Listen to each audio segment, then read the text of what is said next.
Today, we're going to dive into a book with a philosophy that could totally change how you think about money. It's called Your Money or Your Life, and trust me, it offers a pretty radical new way to look at the dollars and cents that run our lives. Right out of the gate, this book does not mess around. It hits you with some really deep questions.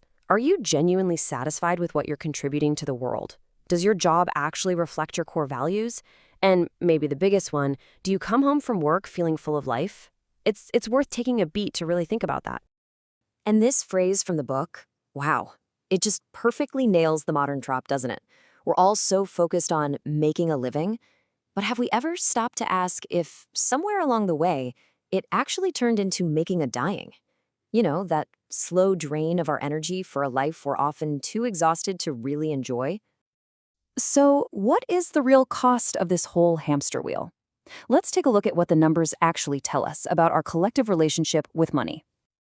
For all the hours we're grinding away, our savings have just tanked. The personal savings rate in the US is now hovering around a measly 5%. And to put that into perspective, before the 1980s, Americans were saving well over 10%. So yeah, we're working more, but we're keeping way less. So while our savings are way down, our debt is just exploding. I mean, collective consumer debt has blown past $3.7 trillion.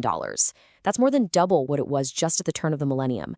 It's shackling us to jobs we might not even like, all just to keep up with the monthly payments. And all of this leads to a pretty shocking reality. According to a Federal Reserve report, nearly half, 47%, of all Americans would have to borrow money or sell something just to cover a simple $400 emergency. We're basically living on a financial knife's edge. So how in the world did we get here? Well, we got here because we bought into a really powerful story, a cultural myth, the idea that more is always better. We're taught that a growing economy is good for everyone, but we almost never stop to question the real cost of that growth, or if it's even making us any happier. The book has this fantastic name for the little things that keep this myth going, the gazingest pin. And you know what this is? We all have them. Those little items could be pens, shoes, kitchen gadgets, whatever, that we just buy on autopilot. Not because we need them, but just because. And this quote just brilliantly illustrates that feeling.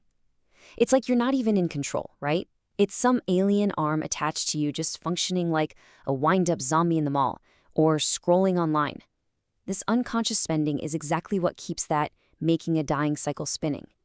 But what if there's a totally different way to look at all this? Okay, this is where we get to the real heart of the book's philosophy. The argument is that we've been thinking about money all wrong. We need to fundamentally redefine what it actually stands for. So it's a good question to ask yourself, what is money, really? I mean, yeah, we think of it as dollars, a paycheck, a number in our bank account. But is that all there is to it? And is it even something we can truly rely on? As the book points out, the value we stick on money is actually incredibly fragile. We saw it in 2008. We see it in countries with hyperinflation. The numbers on a screen can lose all their meaning, like overnight, which means we are trading something very, very real for something that's surprisingly abstract. And this is the absolute core, the game-changing idea of the book. Money is your life energy. It's not just dollars and cents. It's the finite hours of your one and only precious life that you trade to get it. Hours you can never, ever get back.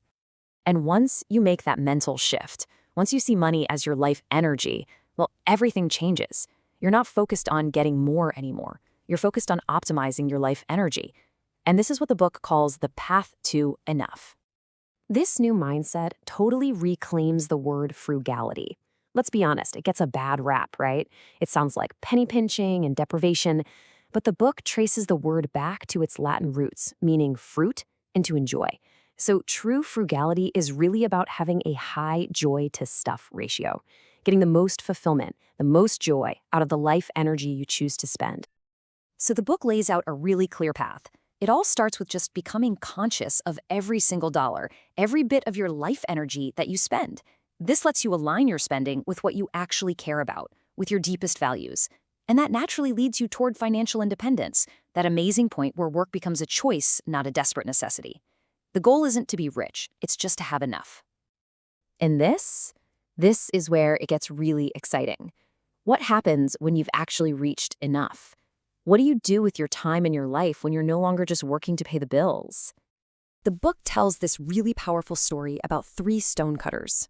Someone walks up and asks them what they're doing. The first guy grumbles, "I'm chipping stone."